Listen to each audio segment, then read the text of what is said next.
Hello and welcome to the MoneyMagpie Podcast. I'm Jasmine Birtles, founder of MoneyMagpie, and today I'm joined by the complaining cow, Helen Dewdney, to those who know her. But she's a complaining cow. Hello, Helen.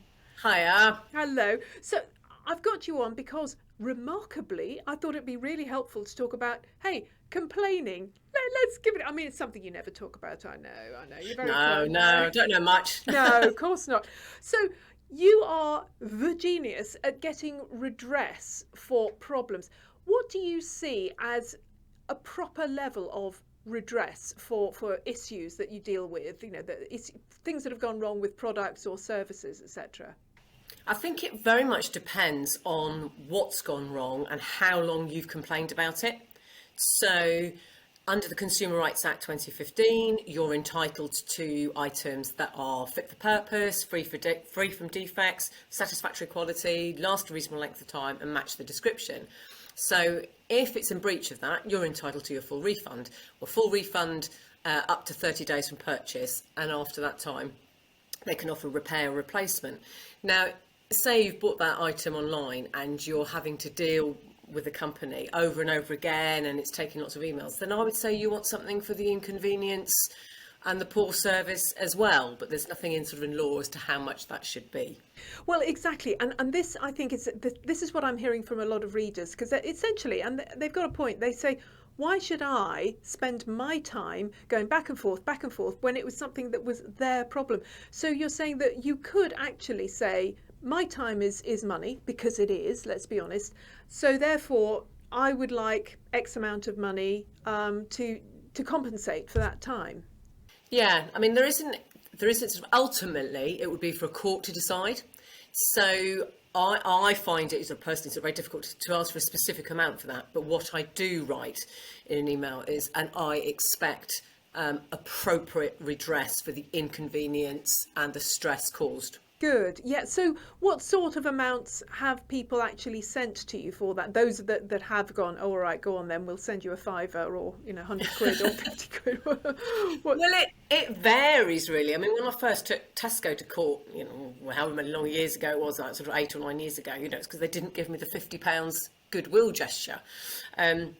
So, there's that, and it's been a few £100s when it's gone on for months and months, and it's been to do with an insurance company. So I think it very much depends on what it is and how long it's going on for, and really how much time it's gone. But also, you don't have to accept their first offer. I've gone back to companies and say, do you know what? I don't think that reflects my time. Have another go. And so, so quite often, you'll get another one, and they'll make it clear whether it's their final offer or not. That's interesting that you took Tesco to court. What happened there? Why did you take them to court, and what happened? Well, it was back about 8 or 9 years ago now, I think. And their club card points, vouchers. And at the time, they were in the early stages of when they were doubling points, and they were doing it in certain sections, so certain departments. And it included that year toys. So obviously everyone was going for, everyone that had to buy for children. That was quite a good saving to be able to double up your points and have that double that amount. So I had £40 in vouchers, and I wanted to double them up for £80. And their site wasn't coping with everybody's onslaught of trying to get the bargains. And it wouldn't accept my points. So I wrote to them and said, look, it's not accepting my vouchers. And they said, OK, pay by your credit card and we'll give you the money back. We'll give you the money back. And I said, look, it's taken me 3 days to get through to you. I wasn't going to phone because I always have everything in writing. And they said, well, we'll give you a goodwill gesture as well. And when I went back for that, and I went for my refund and the goodwill gesture, nothing came. So I said, right, I'm going to take you to court. And started all the proceedings, and then 2 days before they said, oh, let's settle out of court, here's the money that we owe you.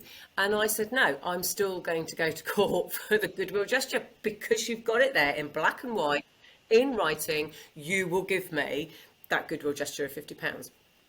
And my court fee, because I still had to pay for the court fee. So I went to court. They didn't turn up, obviously, it wasn't worth their while. But the Judge Yokes, his name was. I always remember because I always thought it was Judge Jokes, but which I thought would have been priceless. But no, it was Judge Yokes. And I said, look, I just wanted to stand up for the little man and woman on the street. And he just said, good for you. I can't award something for inconvenience, but I can award for their poor behaviour, and that £50. So I will give it to you. So it is worth it. But you see, most people wouldn't go through that. And when I wrote that on my blog, I wrote the story, I had loads of people come to me and say, that happened to me, and I lost £10. Well, all of those £10 made up to quite a bit of profit for Tesco.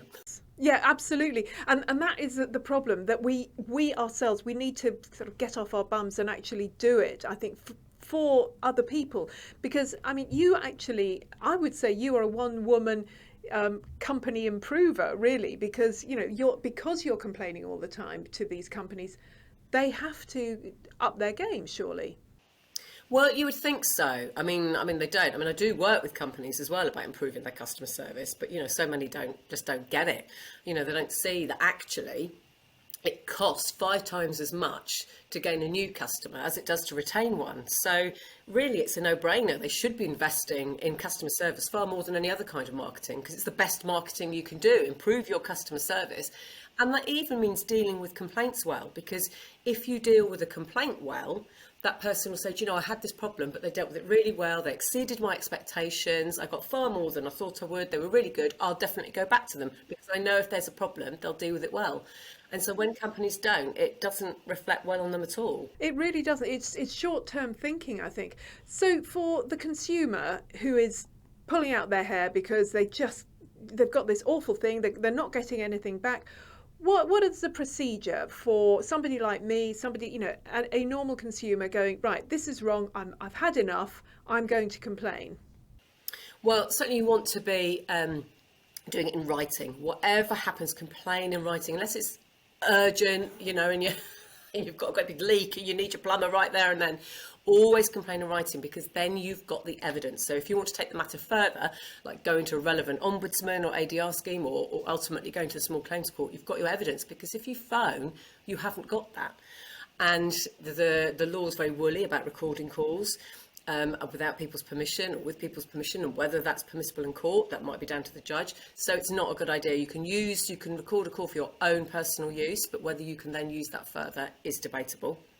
So always in writing. And also it means that you can be calm, because we've all been there on the phone, you've been waiting for an hour, and then you're shooting the messenger and saying, you know, this has gone wrong and that's gone wrong and nobody's answering the phone and all of that kind of stuff, and it goes on, and you forget stuff. Whereas in the writing, you can rewrite, you can be objective. So it's really important to put all that bullet point everything.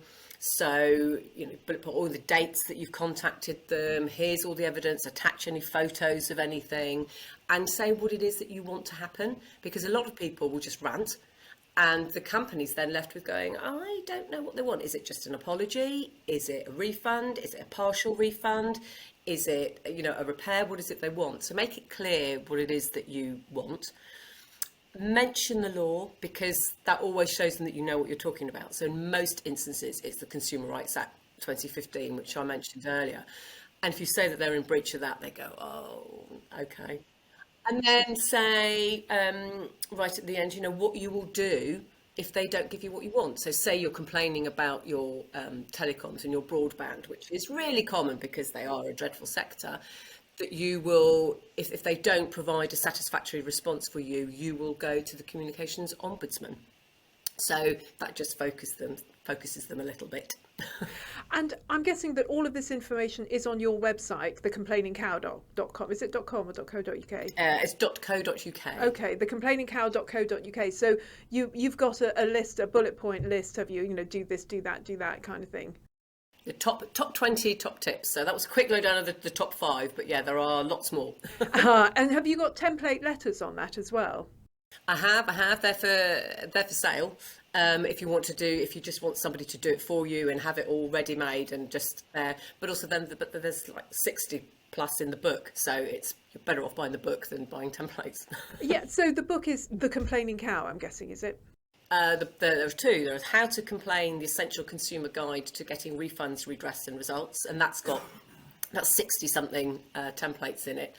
And then there's 101 Habits of an Effective Complainer, and that just helps you develop some habits to become a better complainer. If you're not very confident or you don't know how to do it, that'll help. Excellent. So you can get all of these on thecomplainingcow.co.uk. Yeah, you can. Very So useful. Yeah, you can get them straight from me and get them signed, or some the usual sellers. But yes, support your small business. Then yes, you can absolutely get it support your small business. Because I'm imagining that you're really busy at the moment. Because I don't know, is it just me, or is everything getting worse, when it comes to service and products? Because it does seem to me that there is a lot more to complain about than there used to be.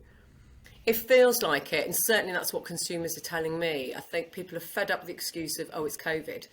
In the sort of initial 6 months, I think people, when we knew that they were transitioning to working at home and short-staffed and all of that, people were more tolerant. And all the research is showing that we're not now, because there's no excuse. There is no excuse.